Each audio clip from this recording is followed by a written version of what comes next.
Where's Waldo? Because why would you spend $10 on a colorful book that functions just fine when you could spend $50 on an absolute piece of shit? Where's Waldo for the NES is, well, exactly as it sounds. It's Where's Waldo, but on a video game console. You see this right here?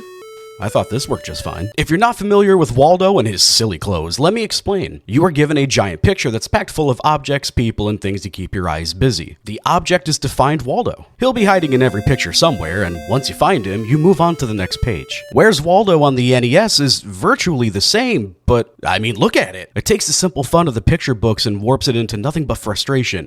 It leaves you wondering where you went wrong in life that led you to slapping this hog into your NES. Because the picture books don't have any real rules, the developers decided to time the player in finding Waldo. You hover your square over the map, and when you think you've found Waldo, you press A. If you found Waldo, you move on to the next level. If you selected wrong, you lose time on the clock. The game offers multiple difficulties, but honestly, it almost doesn't matter. Finding Waldo can be done very simply. Most levels you can complete in mere seconds. Not only that, but the game is incredibly short.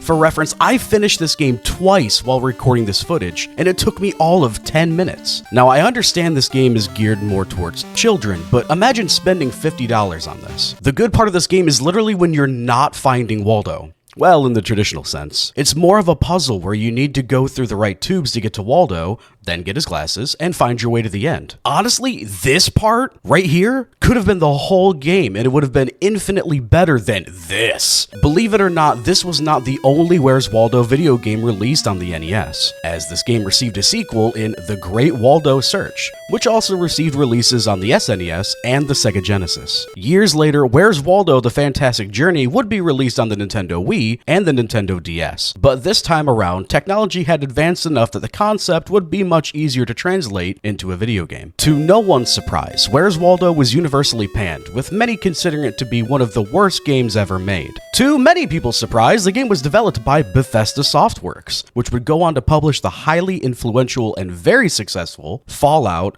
and Elder Scrolls series of games, with Bethesda Game Studios doing most of the development. Some games like Super Mario 64 are groundbreaking when they're released, with extreme critical acclaim, but as years go on, public opinion sways a little bit. Sometimes, games just don't age as well as others. But Where's Waldo is a rare breed. It is every bit of horrible now as it was over 30 years ago. Thank you for watching Nam's Game Corner. Don't forget to follow or subscribe for new episodes every Friday.